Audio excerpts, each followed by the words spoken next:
क्या आपने कभी सोचा है कि सबसे गहरे घाव अक्सर वही लोग क्यों देते हैं जो हमारी सबसे करीब होते हैं? क्यों किसी जहरीले रिश्ते को छोड़ना गलत लगता है, लेकिन साथ रहना खुद को धीरे धीरे खत्म करने जैसा?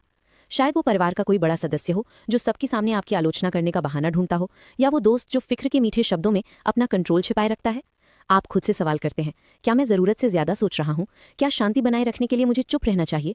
ज़रा कल्पना कीजिए, क्या होगा अगर आपकी सबसे बड़ी भावनात्मक लड़ाई अजनबियों के साथ नहीं बल्कि अपनों के साथ हो, अपने ही खून, अपने ही गुरुओं और अपने ही भाइयों के साथ। आज से 5000 साल पहले द्वापर युग के बीचों बीच भगवान कृष्ण ने अर्जुन को केवल योद्धाओं के युद्ध क्षेत्र से नहीं बल्कि जहरीले रिश्तों के चक्रव्यूह से भी पार लगाया था।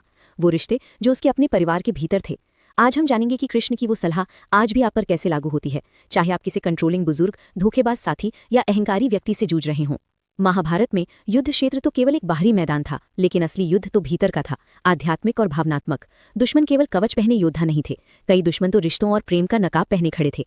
भीष्म पितामह को देखिए, कुरुवंश के रक्षक, बुद्धिमान और पूजनीय, लेकिन उनकी वही निष्ठा उन्हें अन्याय के प्रति अंधा बना रही थी। जब द्रौपदी का अपमान हुआ तो वो चुप रहे। उन्होंने एक भ्रष्ट शासन का साथ दिया क्योंकि उन्हें लगा कि उनका धर्म राजा की आज्ञा मानना है, न कि सच के साथ खड़े होना। उनकी नकारात्मकता बहुत सूक्ष्म और शांत थी, जो नेक इरादों की चादर में लिपटी हुई थी। फिर भी इसकी वजह से ऐसी पीड़ा पैदा हुई जिसकी गूंज पीढ़ियों तक सुनाई दी। फिर था शकुनी, चालाक, षड्यंत्रकारी और धूर्त। वो चिल्लाता नहीं था, वो फुसफुसाता था। उसने हेरफेर की, ईर्ष्या के बीज बोए और दुर्योधन के दिल में नफरत की आग भड़काई।